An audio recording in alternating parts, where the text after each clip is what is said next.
We have seen teams over the years that have just been flat out bad for long periods of time. For most, it's because of the fact that they are small market teams like my Timberwolves and just can't get what they need to attract big names. But for other teams like the Knicks, well, what that comes down to is other things like the coach and front office based on who they draft and trade, being that they are one of the largest market teams in the league. But after years of below average basketball, the New York Knicks have officially made it clear that they are a legitimate contender in the East. And today we will be discussing whether or not this team has what it takes to win it all, and stats and facts that might just absolutely shock you. But as always, if you enjoy the video or are new, it would be absolutely clutch if you subscribe to join the Woods crew. As it turns out, over 95% of you guys who are consistently watching the videos aren't subscribed. So if you just hit that sub button below and dropped a like on this video, I could go full time very soon and make videos for you guys every single day, which would be absolutely amazing. With all that being said though, let's get right into this Knicks team and the fact that they could shock everyone, or be a disappointment yet again depending on what happens this season. I'm gonna be honest here, going into the season, I didn't think there was much of a chance that the New York Knicks would be where they are right now. I mean, this team made minimal moves over the offseason roster-wise, and even though they got a new coach in Tibbs, how much could that really even affect the team? Well, to say the least, this New York Knicks team has proved nearly everyone wrong by doing what many thought was impossible, which was getting a winning record for a whole season, which hasn't been done by them for years. At the time I'm making this video, the New York Knicks currently have the 4th seed in the East with a record of 37-28, which means even if they lose the rest of their games, they will still have a winning record. But how did this Knicks team become one of the best in the East overnight? And even though they have been good lately, do they really have what it takes to make a deep playoffs push? Well, the answer to that is complicated, but at the moment, in my eyes, there is a big chance that the Knicks surprise everyone even more than they already have this postseason. It's no secret that to have a turnaround like the Knicks have had, there not only has to be a change in personnel, but honestly a change in culture too, which is exactly what happened to this team. Last offseason, the Knicks knew that things just weren't working for them, so they went out and got one of the most interesting and maybe even best coaches on the market in Tom Thibodeau. And to say that the impact has been monumental for this team is an absolute understatement. At the time the Knicks made this move for a new head coach, I'll have to admit, I was a bit skeptical of the decision. I mean, after the fiasco in Minnesota that I witnessed firsthand, it just seemed like there might not be room for a hard-mouthed basketball coach like Tibbs in the league anymore, being that players have way more power in things than they used to. And well, when a coach butts heads with a star, more often than not the star wins and the coach gets fired.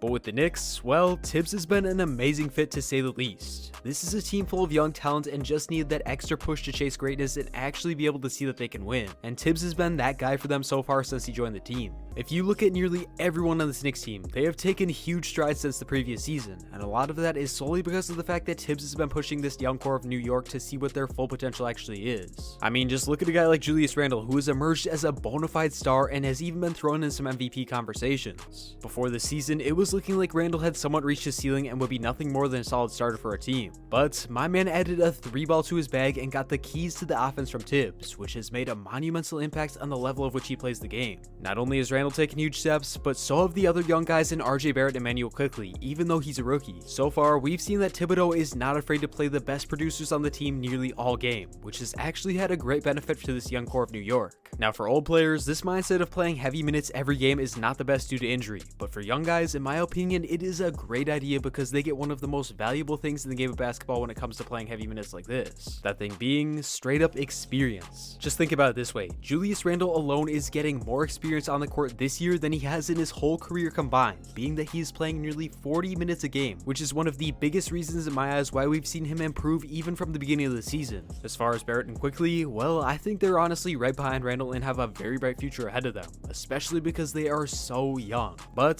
this video isn't about the future. This is about the Knicks being able to contend right now. And honestly, I think they have a solid shot to steal the East if a few things go their way. Don't get me wrong here, do I think the New York Knicks can beat teams like the 76ers or Nets in a 7-game series straight up with everyone healthy? Absolutely not. But the fact is, they might not have to. What I mean by that is we've seen that both of these teams I mentioned struggle with injuries this whole year. So there is a very good chance that some of these stars go down in the playoffs, which might just give this Knicks team a chance to win. But even if these teams are fully healthy in the playoffs, I feel like fans and even analysts are flat out disrespecting this Knicks team and not giving them the hype they deserve. Well, besides Stephen A. Smith.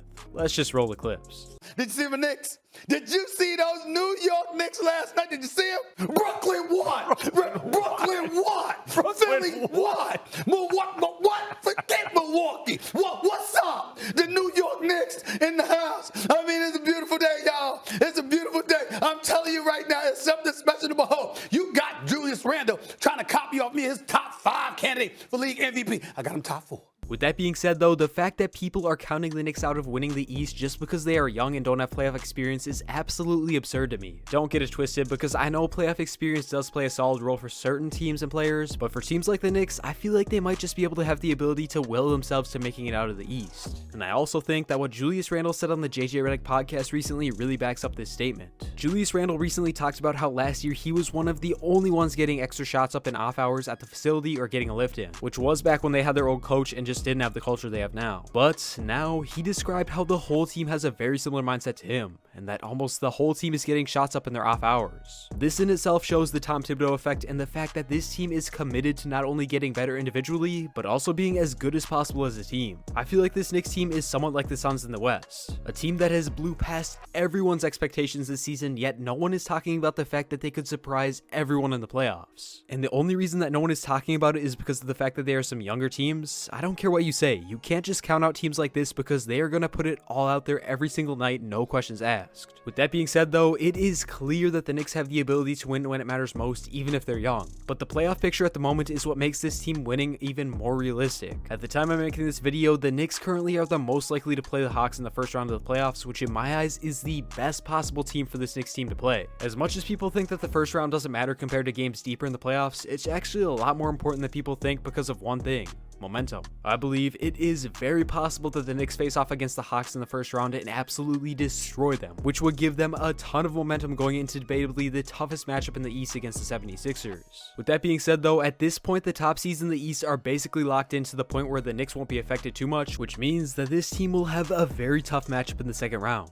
And as much as I love this Knicks team and what they have built this year, I honestly just don't know if they would be able to pull it out in a 7-game series against the debatable MVP in Joel Embiid and Defensive Player of the Year of Ben Simmons. And despite being absolutely stacked at the guard position, because of injuries, this Knicks team is really hurting at the big man position, which in my eyes would be the biggest reason why they get pushed out of the playoffs. Like I said though, even though the Sixers are a matchup nightmare for this team, both of their stars have been known for being somewhat injury prone. And if just one of them goes down, it could be a whole different story for that series. Whether or not the Knicks have the ability to beat the 76ers is up for debate for sure, but the fact is, I know what a lot of you guys really want to hear. Do the Knicks have the ability to be the best team in New York and beat the Nets come playoff time? And well, the answer to this is pretty shocking, so let's just get right into it. Now, even though I said there is a good chance that the Knicks would match up against the Sixers in the Eastern Conference semifinals, there is a world in which the Nets get the first seed, which would mean that's who the Knicks would play in the second round instead. So we just have to discuss whether this team has the ability to get revenge and be the best team in New York.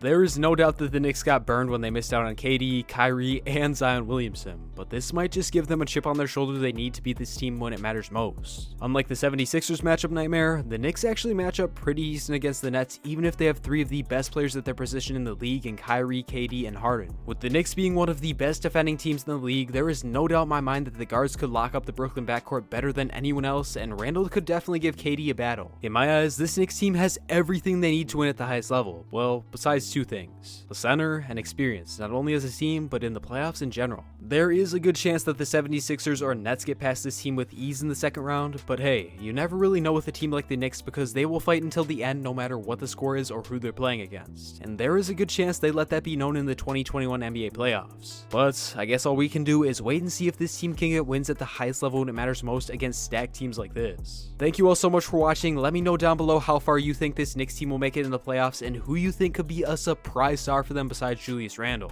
But if you did enjoy it, it would mean the world if you liked this video and subscribed if you're new and join the Woods crew, because that is legitimately all it takes for me to go full time. But regardless, I really appreciate everyone who's still watching. I'll catch you on the next one. Woods out.